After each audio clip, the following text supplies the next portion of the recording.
Hello বন্ধুরা, তো কেমন আছেন সবাই? আশা করি অনেক ভালো আছেন। তো আমি আপনাদের মাঝে আবার চলে এলাম না দেখা গল্পের পার্ট 2 নিয়ে। তো গল্পটি শুরু করার আগে আপনাদের কাছে একটাই অনুরোধ, গল্পটি শেষ পর্যন্ত শুনবেন। তো গল্পটি ভালো লাগলে ভিডিওতে একটি লাইক দিয়ে চ্যানেলটিকে সাবস্ক্রাইব করে দেবেন। তো চলুন দেরি না করে শুরু করা যাক আজকের এই গল্প।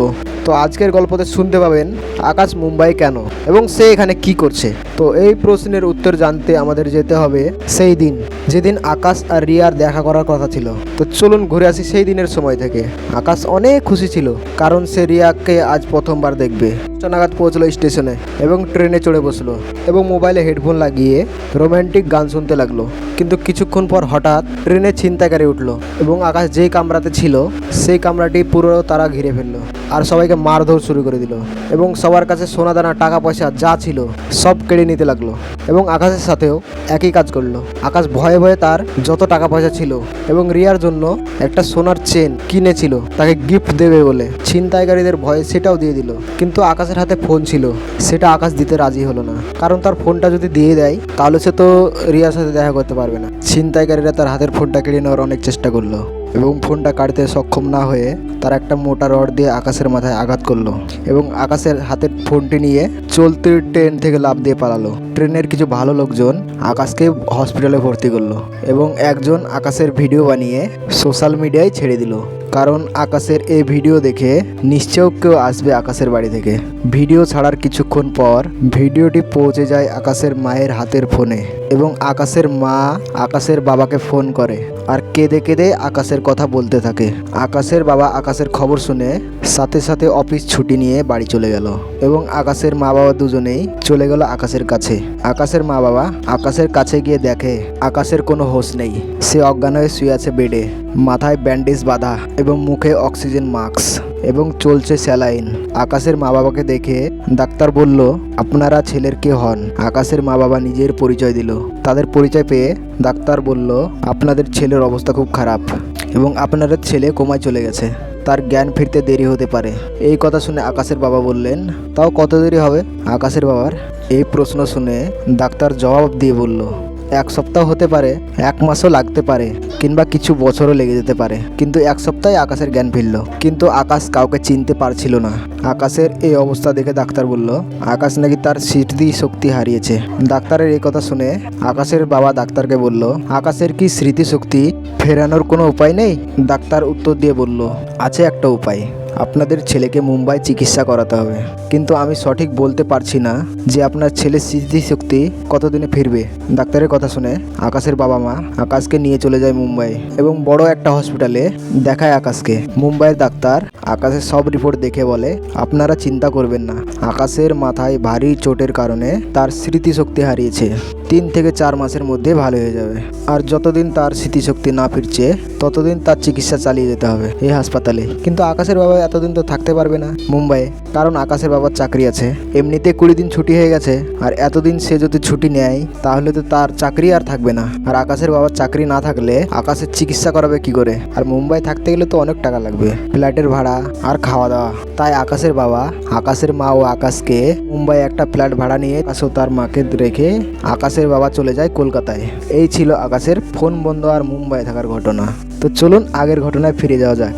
ওই যে রিয়া চাকরের কাজ পেল আকাশের বাড়িতে, আকাশের মা রিয়াকে প্রথমে কাজে রাখতে চায়নি, কারণ আকাশ ও তার মা সেখানে বেশি দিন থাকবে না। কিন্তু রিয়া কাকুতি মিনতি করে অনেক। আকাশের মা বুঝতে পারছিল রিয়া সকাল থেকে কিছুই খায়নি, তার মুখ শুকিয়ে গেছে একদম। তাই আকাশের মা ভাবলো মেয়েটা মনে হয় অনেক কষ্টতে আছে আর সেই জন্য এসেছে তাদের বাড়িতে কাজ চাইতে। তাই আকাশের মা রাজি হয়ে যায় রিয়াকে কাজে রাখতে। আর আকাশের মা বলল, যাও ভেতরে গিয়ে তোমার জিনিসপত্রগুলো রেখে দাও আর হাত মুখ ধুয়ে কিছু খেয়ে নাও, তোমার মুখ দেখে তো মনে হচ্ছে সকাল থেকে কিছুই খাওনি। রিয়া আর কিছু না বলে ভেতরে চলে গেল। হাত মুখ ধুয়ে খাবার খেয়ে আকাশের মাকে বললেন, ম্যাডাম বলেন কি কাজ করতে হবে? রিয়ার কথা শুনে আকাশের মা বলল, আজকে কিছু কাজ নেই আর আমাকে ম্যাডাম বলে ডাকবে না, একদম আমাকে মাসিমা বলে ডাকবে, ঠিক আছে? আকাশের মার কথা শুনে রিয়া বলল, ঠিক আছে মাসিমা। আকাশের মা রিয়াকে বলল, তুমি চাকরের কাজ করছো কেন? তোমাকে দেখে তো মনে হয় না তুমি গরিবের মেয়ে। আকাশের মা জানতো না রিয়া বাঙালি। রিয়া তার পরিচয় দিল আর সব কথা আকাশের মাকে খুলে বলল। আকাশের মাও রিয়ার কথা শুনে একটু অবাক হলো আর বলল, তুমি তাকে না দেখে এতটা ভালোবেসেছো? আজকাল মানুষ তো দেখেই এতটা ভালোবাসে না, কিন্তু তুমি তো জানোই না সে তোমাকে ভালোবাসে কি না। কিন্তু সে যদি তোমাকে না ভালোবাসে, এটা যদি বলে সে তোমাকে ভালোবাসে না, তখন তুমি কি করবে? রিয়া এই কথা কথা শুনে কাঁদতে লাগলো আর বলল আকাশকে সে যদি না পায় তাহলে সে মরেই যাবে। রিয়ার কান্না দেখে আকাশের মা বলল, তুমি এত ভালোবাসো তাকে? তোমার ভালোবাসা সত্য, নিশ্চয়ই পাবে তাকে। রিয়া যখন আকাশের কথা বলছিল তখন কিন্তু আকাশের নাম নেয়নি সে, কারণ তার ছেলের নামও তো আকাশ, আর আকাশের নাম নিলে যদি আকাশের মা রিয়াকে তাড়িয়ে দেয়, রিয়া তো আর জানে না যে আকাশকে সে খুঁজছে এনারই ছেলে সে আকাশ। এরম করে কেটে গেল কয়েকটা মাস। একদিন আকাশের মাথায় প্রচুর ব্যথা শুরু হয়ে যায় এবং আকাশের মা আকাশকে নিয়ে হাসপাতালে যায়, আর হাসপাতালে গিয়ে আকাশের জ্ঞান হারিয়ে ফেলে, হোশ আর ফেরে না।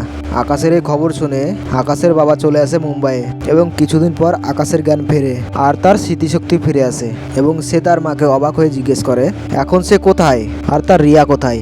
আকাশের মুখে রিয়ার কথা শুনে আকাশকে জিজ্ঞাসা করলো তার মা, রিয়াকে কোথায় তার বাড়ি, আমাকে সবকিছু খুলে বলো। আকাশ তার মাকে সবকিছু খুলে বলে দিল এবং আকাশ বলল সে যদি রিয়াকে না পায় তাহলে সে মরেই যাবে। আকাশের কথা শুনে আকাশের মার কিছু মনে পড়ে গেল।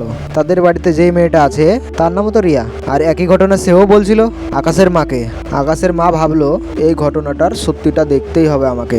আকাশের মা আকাশকে বলল, তুই এখানে চুপ করে বসে থাকবি, দেখি আমি চেষ্টা করে তো রিয়াকে আনতে পারি কিনা। এই বলে আকাশের মা ঘরে চলে আসে। রিয়া তখন কিছু একটা কাজ করছিল। আকাশের মা রিয়াকে ডাকলো। আকাশের মায়ের ডাক শুনে রিয়া আসলো এবং বলল, কি হয়েছে মাসিমা? আকাশের মা বলল, তুমি যে ছেলেটার কথা বলেছিলে সেদিন, সেই ছেলেটার নাম কি? রিয়া বলল, কোন ছেলেটার কথা বলছেন মাসিমা? আকাশের মা বলল, আরে তুমি যেই ছেলেটার জন্য মুম্বাই এসেছো এবং আমাদের এখানে লুকিয়ে আছো। রিয়া ভয়ে ভয়ে উত্তর দিয়ে বলল, ছেলেটার নাম আকাশ। আকাশের মা আরেকটু কনফার্ম করার জন্য রিয়াকে আবার জিজ্ঞেস করলো, ছেলেটির বাড়ি কোথায়? রিয়া বলে দিল আকাশের বাড়ি কোথায়। আকাশের মায়ের প্রশ্নের উত্তর দেওয়ার পর রিয়া আকাশের মাকে জিজ্ঞাসা করলো, কেন কি হয়েছে মাসিমা? রিয়ার কথায় উত্তর দিয়ে আকাশের মা বলল, না তেমন কিছু না, তুমি আমার সাথে চলো একবার। আকাশের মায়ের কথা শুনে রিয়া জিজ্ঞাসা করলো, কোথায় যাবো মাসিমা? রিয়ার কথা শুনে রিয়ার কথায় উত্তর দিয়ে আকাশের মা বলল, চলো তো আমার সাথে। এই বলে আকাশের মা রিয়াকে নিয়ে হাসপাতালে আসে আকাশের কাছে এবং আকাশকে বলল, এই নে তোর রিয়াকে। আকাশ রিয়াকে দেখে বলল, না না, এটা আমার রিয়া হতেই পারে না, কারণ আমার রিয়া তো আমাকে বলেছিল সে নাকি অনেক মোটা আর কালো। আকাশের কথা শুনে রিয়ার বিশ্বাস হলো রিয়া যেই আকাশকে খুঁজছে সে আর কেউ না, এটাই হলো সেই আকাশ। আকাশের কথা শুনে রিয়া হেসে জবাব দিল, আরে পাগল, আমি তো তোমাকে মিথ্যে বলেছিলাম, কারণ আমি যদি মিথ্যে না বলতাম তাহলে হয়তো তুমি আমার কাছে ছবি চেয়ে চেয়ে পাগল করে দিতে, কিন্তু আমি তো একদম এইসব পছন্দ করি না, তাই তোমাকে একটু মিথ্যা বলেছিলাম। তোমার মনে আছে সেই দিনের কথা, তুমি আমার জন্য ঝগড়া করেছিলে তোমার বন্ধু নিলয়ের সাথে?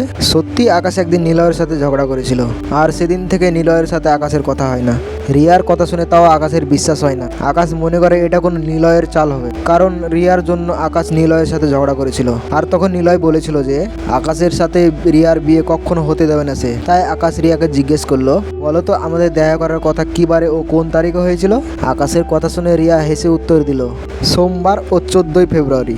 রিয়ার কথা শুনে আকাশের বিশ্বাস হলো এটাই সেই রিয়া যার সাথে এতদিন ধরে কথা বলেছে এবং তাকে না দেখেই ভালোবেসেছে। আকাশের মা রিয়াকে জিজ্ঞাসা করলো রিয়ার মা বাবার নাম কি এবং রিয়ার বাড়ি কোথায়। রিয়া সব বলল। আকাশের মা রিয়ার কথা শুনে খুব খুশি হলো। রিয়া আর কারোর মেয়ের না, তার ছোটবেলার বান্ধবীর মেয়ে। বিয়ের পর আকাশের মা ও রিয়ার মা আলাদা আলাদা হয়ে গেছিল, তাই তাদের আর কথা হতো না।